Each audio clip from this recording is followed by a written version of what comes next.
ગુજરાતમાંથી વાવાઝોડાનો ખતરો તોળાઈ રહ્યો છે। અરબી સમુદ્રમાં બનેલી સિસ્ટમ ગુજરાતને ધમરોળશે। જોકે વાવાઝોડા સાથે કેટલાક વિસ્તારોમાં ભારેથી અતિભારે વરસાદ પણ ખાબકશે। કેટલાક વિસ્તારોમાં તો 100 કિલોમીટરની ઝડપે પવનો પણ ફૂંકાશે। આમ ગુજરાતમાં વાવાઝોડો ત્રાટકવાને લઈને શક્યતાઓ વ્યક્ત કરવામાં આવી છે। જાણીતા હવામાન નિષ્ણાત અંબાલાલ પટેલ તેમજ ગુજરાત હવામાન વિભાગ દ્વારા વાવાઝોડાને લઈને મોટી આગાહી કરવામાં આવી છે, જેમાં કયા વિસ્તારોમાં અસર થશે તેમજ ભારેથી અતિભારે વરસાદની પણ આગાહી કરવામાં આવી છે। જેમાં કયા વિસ્તારોમાં કેવો વરસાદ થશે તેને લઈને અંબાલાલ પટેલ દ્વારા અત્યારથી જ માહિતી આપી દેવામાં આવી છે। તો વાવાઝોડાને લઈને તમામ માહિતી વિશે વિડીયોમાં આગળ વાત કરીશું, તો છેલ્લે સુધી જોતા રહેજો। તે પહેલાં તમે મારી ચેનલમાં નવા છો તો ચેનલને સબસ્ક્રાઈબ કરી લેજો, જેથી મારા આવનારા તમામ વિડીયોની માહિતી તમારા સુધી પહોંચી શકે। વરસાદ છોડો, ગુજરાત પર ભારે વાવાઝોડાનો ખતરો તોળાઈ રહ્યો છે। અંબાલાલ પટેલ દ્વારા ધ્રુજાવી દે તેવી આગાહી કરવામાં આવી છે। ગુજરાત પર વાવાઝોડું ત્રાટકવાને લઈને ખતરો હાલ તોળાઈ રહ્યો છે।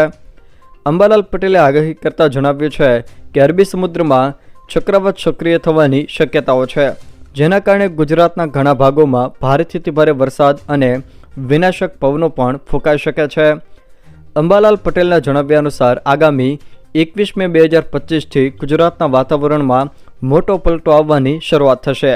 એક પછી એક સિસ્ટમ સક્રિય થશે અને અરબી સમુદ્રમાં ચક્રાવત બનશે। ખાસ કરીને મુંબઈ અને ગોવા વચ્ચે એક સિસ્ટમ બનશે, જે વાવાઝોડામાં પરિવર્તિત થશે। આ ચક્રાવતની સીધી અસર દરિયાકાંઠાના વિસ્તારો પર જોવા મળશે। અંબાલાલ પટેલના મતે દરિયામાં ઊંચા મોજા પણ ઉછળશે અને દરિયાકાંઠાના વિસ્તારોમાં વધુ વાવાઝોડાથી પ્રભાવિત થશે। દરિયાકાંઠે પવનની ગતિ 100 કિલોમીટર પ્રતિ કલાકની ઝડપની રહેવાની શક્યતા પણ તેમણે વ્યક્ત કરી છે।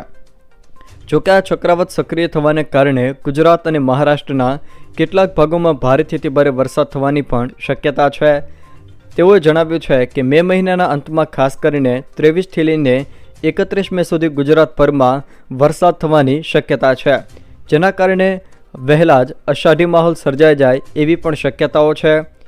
અંબાલાલ પટેલના વર્તારા મુજબ રાજ્યના કયા કયા વિસ્તારોમાં કેવો વરસાદ વરસશે તેની માહિતી પણ આપવામાં આવી છે, જેમાં ભારેથી અતિભારે વરસાદ અને ભારે પવન દક્ષિણ ગુજરાત અને સૌરાષ્ટ્રના કેટલાક ભાગોમાં વરસવાની અને ફૂંકાવાની શક્યતાઓ વ્યક્ત કરી છે।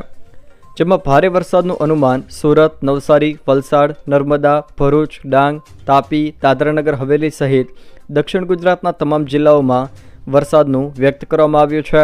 જોકે અતિ ભારે વરસાદ પવન સાથે કચ્છ જિલ્લામાં પણ પડવાની શક્યતા તેઓએ વ્યક્ત કરી છે, જ્યારે ગાજવીજ અને ભારે પવન સાથે વરસાદનું અનુમાન સૌરાષ્ટ્રમાં વ્યક્ત કર્યું છે, જેમાં જામનગર, સુરેન્દ્રનગર, મોરબી, જૂનાગઢ, અમરેલી, ચોટીલા સહિત સૌરાષ્ટ્રના ભાગોમાં ભારે ગાજવીજ સાથે વરસાદ વરસી શકે છે। ગાજવીજ સાથે મધ્ય ગુજરાતમાં અમદાવાદ, ગાંધીનગર, વડોદરા, આણંદ, નડિયાદ, પંચમહાલ, છોટાઉદેપુર આ તમામ ભાગો સહિત મધ્ય ગુજરાતના ભાગોમાં ગાજવીજ સાથે વરસાદનું અનુમાન તેઓએ વ્યક્ત કર્યું છે। જ્યારે સામાન્યથી મધ્યમ વરસાદ ઉત્તર ગુજરાતના વિસ્તારોમાં જેમ કે બનાસકાંઠા, સાબરકાંઠા, અરવલ્લી, મોડાસા, મહેસાણા, પાટણ સહિત ઉત્તર ગુજરાતના ભાગોમાં સામાન્યથી મધ્યમ વરસાદ વરસી શકે છે। તે સિવાય જો મિત્રો વાત કરવામાં આવે તો હવામાન વિભાગ દ્વારા પણ આ વાવાઝોડાને લઈને મહત્ત્વની માહિતી આપવામાં આવી છે। હવામાન વિભાગે જે માહિતી આપી છે તે પ્રમાણે 21 મેના રોજ કર્ણાટક અને કોંકણના દરિયાકાંઠા પાસે એક સાયક્લોનિક સર્ક્યુલેશન બનશે, જે બાદ આ સિસ્ટમ મજબૂત બનશે। જોકે આ સિસ્ટમ 22 મેના રોજ લો પ્રેશર એરિયા બની જશે અને તે બાદ પણ તેને તાકાત મળતી રહેશે, એટલે તે વધારે મજબૂત થવાની પણ શક્યતાઓ છે। હવામાન વિભાગનું કહેવું છે કે આ સિસ્ટમ આગળ વધીને ગુજરાત અને મહારાષ્ટ્રના દરિયાકાંઠા તરફ આવશે અને તેની અસર આ બંને રાજ્યો પર પણ થશે। આ સિસ્ટમ બન્યા બાદ 23 મેની આસપાસ આગળ વધવાની શરૂઆત થશે અને તે બાદ 24 કે 25 મેની આસપાસ ગુજરાતના દરિયાકાંઠે પહોંચે તેવી પણ શક્યતાઓ છે। લો પ્રેશર એરિયા બન્યા બાદ તે કેટલા દિવસ સુધી દરિયામાં રહે તેના પર બધો આધાર રહે છે કે સિસ્ટમ વાવાઝોડું બનશે કે નહીં। જોકે હવામાન વિભાગનું કહેવું છે કે આ સિસ્ટમ લો પ્રેશર એરિયા બન્યા બાદ વધારે મજબૂત થશે, પરંતુ હજી એવી માહિતી આપી નથી કે આ સિસ્ટમ વાવાઝોડું જ બની જશે।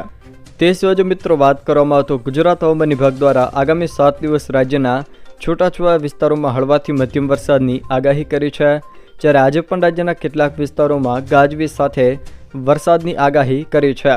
આજે ખાસ કરીને હવામાન વિભાગ દ્વારા રાજકોટ, અમરેલી, ભાવનગર, સોમનાથ, સાબરકાંઠા, અરવલ્લી, મહીસાગર, પંચમહાલ, દાહોદ, વડોદરા, આણંદ, છોટાઉદેપુર, ભરૂચ, નર્મદા, સુરત, તાપી, ડાંગ, નવસારી અને વલસાડ આ જિલ્લાના છૂટાછવાયા સ્થળોએ આજે ગાજવીજ સાથે હળવાથી મધ્યમ વરસાદની શક્યતા હવામાન ખાતા દ્વારા વ્યક્ત કરવામાં આવી છે। જોકે હવામાન વિભાગ દ્વારા આગામી 7 દિવસ સુધી રાજ્યના છૂટાછવાયા વિસ્તારોમાં વરસાદ વરસતો રહે તેવી શક્યતા પણ વ્યક્ત કરાય છે। જો દર્શક મિત્રો આ વિડીયો તમને પસંદ આવ્યો હોય તો વિડીયોને લાઇક કરો, તમારા મિત્રો સાથે શેર કરો અને જો તમે અમારી ચેનલમાં નવા હોવ તો ચેનલને સબસ્ક્રાઈબ જરૂર કરજો, જેથી અમારા આવનારા તમામ વિડીયોની માહિતી તમારા સુધી પહોંચી શકે।